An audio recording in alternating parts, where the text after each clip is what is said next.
자, 이제 필기 작업 다 하셨나요? 이제 다 한번 빈칸으로 해 보시고 그 다음에 내용 보는 거예요. 자, 일단은 020 우리 ISBN 나왔었던 부분 표준문헌 입수 조건상에서 이미 앞에서 이제 봤었던 거에 대한 그대로 연결입니다. 다시 한번 계속 설명드릴 거예요. 자, 여기서는 지금 현재 ISBN만 제시가 됐으니까 iOS만 썼고 달러지는 위에 없으니까 이제 그냥 넘어간 겁니다. 그러니까 부가기호 부분이 들어가야 되는데 이제 아까 부가기호가 제시되어 있다면 달러 G에다가 넣어줘야 되겠죠. 그 다음에 콜론과 달러 C가 들어가죠. 여기 이제 입수 조건사항이고, 요 입수 조건사항 같은 경우에는요, 여기 뭐 보통 돈 표시할 때 18,000원 이렇게 해서 쉼표 찍고 하잖아요. 이것도 원래 들어가면 안 돼요. 지금 쓰는 방식에서는 여기는 이제 가능하면 기계 처리를 하기 위해서 적용되는 영역이다 이렇게 생각하시면 되기 때문에 기계는 구두법은 사람이 보기 편하라고 한 거지 기계가 처리할 때는 오히려 번거로운 데이터가 되거든요. 번거로운 기호가 되거든요. 그래서 이렇게 쓰는 것에 눈에 이렇게 익혀두세요. 그 다음에 여기다가 ISBN이라고 나오진 않고 요게 출력 시에 ISBN이라고 출력된다라고 말씀드렸습니다. 요것도 다시 몇 번 나왔었어요. 붙임표도 안 들어간다고 했었고요. 입력할 때는 대신에 출력할 때는 붙임표가 들어가면 좋고. 자, 그 다음에 여기 이제 숫자로 들어가 있는 판사항은 이미 이제 말씀을 드렸고요. 그 다음에 분류기호는 그대로 적용하시면 됩니다.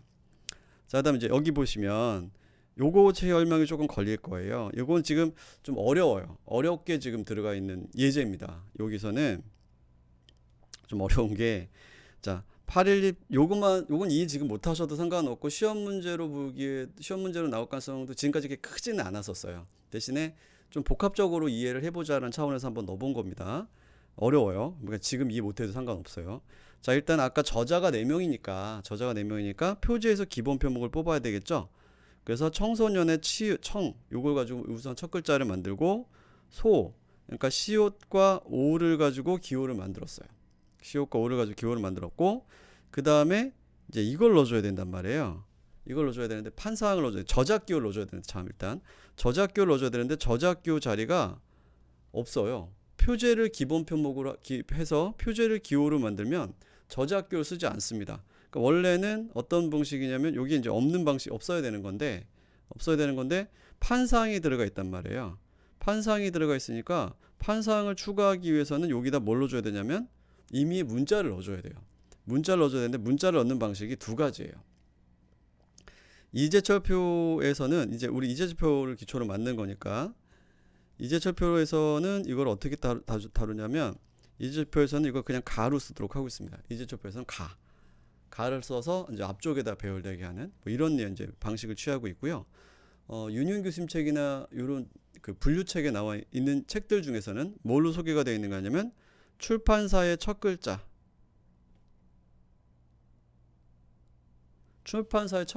이 자리에다 집어넣는다라는 말도 들어가 있어요. 그래서 이제 이재철표의 기초에서 뭐가 나온다 그러면 여기다 가를 넣는 게 맞다. 알겠죠? 가를 넣는 게 맞다. 이렇게 보시면 되고. 그 다음에 여기서 3이 나온 게 지금 이제 질문이 많이 나요. 계정중보 2판이니까 숫자가 2가 돼야 되지 않나요 싶은데 요거는 이제 이렇게 생각하시면 됩니다. 그럼 이 이전 책에는 어떻게 되어 있었을까 따져보면은 자, 초판에서는 저 자리에 판을 넣지 않았겠죠? 근데 계정증보판이 나왔죠? 그럼 얘는 자, 초판에서 넣지 않았을 거고요. 계정증보판이 나왔으면 분명히 2였을 거예요. 근데 계정증보 2판이니까 여기선 1년 번호로 3일 수밖에 없는 거죠. 그러니까 이제 이런 식으로 넣는 건데 여기 시험에 나온 적은 없어요. 그러니까 이제 이거 만약에 혼란도 올 수 있고 논란도 올 수 있고 뭐 교재 예제 중에도 많지는 않는데 이런 식으로 써 나간다라는 겁니다. 아니면 이거 도서관에서 약간 바꿔서 본인들 방식대로 해도 그렇게 크게 무리가 있는 영역은 아니니까 이런 식으로 표현된 1년 번호 방식으로 표현해 나간다. 배열에서 서가상의 계정 정보에 대한 어떤 그 배열이 무리 없이 연결되면 된다. 순서대로 연결되면 된다. 이렇게 파악을 하시면 될 것 같아요. 자, 여기서 그래서 요 예제에서는 뭐가 관건이냐면 요 부분. 출판사명의 첫 글자를 쓰거나 또는 가를 쓴다. 근데 이재철표에서는 출판사명의 첫 글자라고 하는 예제는 없고 그냥 가를 쓴다만 들어가 있으니까 요걸 원칙으로 알고 계시면 돼요. 그다음에 이제 245로 갈게요. 이사회에서는 아까 분석했을 때처럼 청소년 문학에 의해 창작실 중심으로 다 봤고요. 저자들도 역할이 같으니까 쉼표를 찍어가면서 그대로 이어갔죠. 그다음 공저까지 갔고 책임표시까지 갔고, 그다음에 250에는 개정정보 입판 그대로 썼고요. 아까 잡아냈던 대로 그냥 서울 청소년 문학사 2015 그대로 들어가면 됩니다. 자, 그다음에 이제 300번대에서 아까 말씀드렸듯이 사파 다음에 도표, 지도 이렇게 돼 있었죠. 제가 이런 트릭이 기출에 있었어요. 지도랑 도표 순서를 지도, 도표 이렇게 써놓고 그냥 무식적으로 지도, 도표 쓰여져 있는 대로 가야 되는 거 아닌가 이렇게 생각할 수 있다는 거죠. 그래서 도표, 지도로 잠오순으로 사파 우선 그 다음에 잠오순, 이게 이제 움직이게 될 부분이고, 자 이제 요거랑 비슷한 녀석이 뭐냐면 여기에요. 여기는 만약에 역할이 다르다. 그러니까 저자, 역자, 사파자 이렇게 셋의 역할이 있어요. 그러면 여기가 이 같은 경우에는 제일 먼저 써야 되는 건 뭐냐면 저자를 먼저 써야 되고요. 그 다음에 역자나 사파자는 크기와 기재 순서를 고려해요. 이렇게 돼 있어요. 그러니까 이 부분 책임 표시 부분하고 책임 표시의 내용하고 요쪽의 부분하고 저기 기타 형태상의 부분하고 비슷하지만 좀 다릅니다. 비슷하지만 좀 다르게 구성이 되어 있는 부분이 있다라는 거죠. 지금 아까 우리 이 사파 도표 지도 부분은 제가 찾아서 보여드렸는데, 그럼 책임 표시 부분 하나만 더 찾아서 보고 빠르게 넘어가도록 할게요. 자, 이 부분 앞에서 봤었던 내용 부분인데요. 요거예요.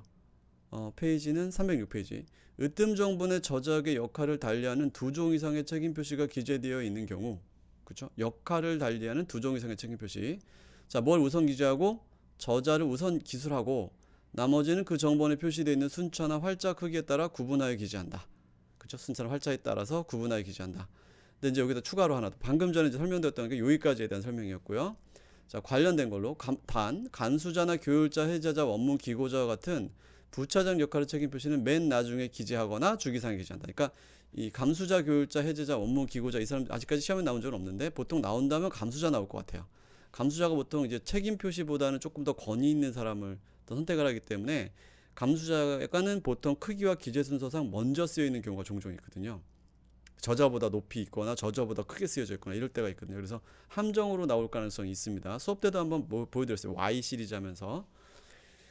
그런데 이 사람들은 감수, 교율, 해제, 원문 기고 자체는 내용 창작에 큰 기여도가 크게 기여도를 가지고 있지 않아요. 다시 말하면 책임성이 크지 않아요. 그렇기 때문에 뒤로 빼거나 저거 한다. 그 주기상에 한다는 거, 주기상에 표기한다는 거, 그 정도까지 파악하고 계시면 좋을 것 같습니다. 자, 다시 돌아가서 지금 방금 말씀드렸죠. 자, 그다음에 490에서 보면은 청소년 문학 연구 시리즈에 이제 달러 V 들어갔고, 지식위원은 요거 하나 정도는 봐주셨으면 좋겠어요. 490에 보통 10 씁니다. 490 10 쓰고요. 그다음에 여기서 혼자 아까 조건에서 뭐 있었죠? 검색되도록 해야 되는 자 있었으니까 830으로 왔죠. 그래서 490하고 830을 짝으로 또 봐두셔야 되겠죠. 490, 830은 짝으로 이렇게 취급해 주시면 되겠습니다. 그리고 쓰는 방식도 어차피 그대로 색인되면 되니까 여기서는 이렇게 별다르게 고민하실 필요 없이 그대로 써주시면 돼요. 그대로 써주시면 됩니다. 자, 그 다음에 국립중앙도서관 주제목표에 따라서 한다 그랬었죠. 그래서 여기다 주제명을 그대로 써주시면 되고, 그 다음에 여기 이제 8 들어가 있는 게 요건 이제 뭐 크게 중요하지는 않지만 국립중앙도서관 주제목표를 근거로 해서 만들어진 거라고 하는 지식이호 영역이에요. 이거는 그 코마크 전자책 파트에 가보시면 서지용 전자책 파트에 가보시면 나올 거고요. 그다음 700에서 보면은 김태형, 박한우, 이윤정, 고한우 이거 다 성으로 시작하고 있죠. 700의 제1지식의 의미는 성으로 시작하는 이름이란 뜻입니다. 그거랑 관련해서 다 각각을 검색할 수 있도록 만들어 준 거죠. 그래서 지금 김태형도 박한우도 이윤정도 고한우도 다 검색될 수 있도록 한 번씩 다 더 써주는 거예요. 한 번씩 더 써주는 겁니다. 이렇게 써주는 이유는 이거 뭐 기계가 처리를 할 수 있도록 그냥 이렇게 다 끊어져 있는데 10배우기로 끊어져 있는데 프로그래머한테 이야기해서 이거 다 자동으로 검색될 수 있도록 우리 저기 그 뭐죠? 내용 주기에서 확장형했을 때 수동 분출하듯이 그렇게 처리하면 안 될까요? 라고 할 수 있지만 이게 우리나라 인명은 괜찮은데 서양 인명의 경우에는 바꿔서 확인을 해줘야 되겠죠. 또는 전거 통제를 했을 땐 분명히 여기 표기되어 있는 거와 다른 형태로 표기가 될 필요도 있을 거란 말이죠. 그러니까 수작업을 해줄 수밖에 없는 케이스가 있는 거예요. 요거만 방금 전에 설명드린 내용은 어려워서 이해를 못 하셔도 상관은 없습니다. 우리 일단 처음에는 이해되는 데까지만 이해하고 두 번째 볼 때 또 이해되는 데까지만 이해하고 이렇게 하면서 반복하면서 이해를 나가셔야 돼요. 이해는 한 번에 되지 않아요.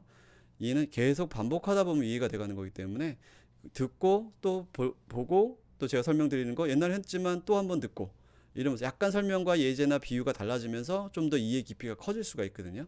그렇게 하시면 됩니다. 조급할 필요 없고요. 네, 시험 전까지만 다 알면 되는 거예요. 시험 전에 몰라도 되는 내용까지도 풍부하게 설명드릴게요. 많이 설명드릴 테니까 그렇게 해서 보시면 좋을 것 같습니다. 자, 이렇게 해서 두 번째 예제 마무리하도록 하겠습니다. 수고했습니다.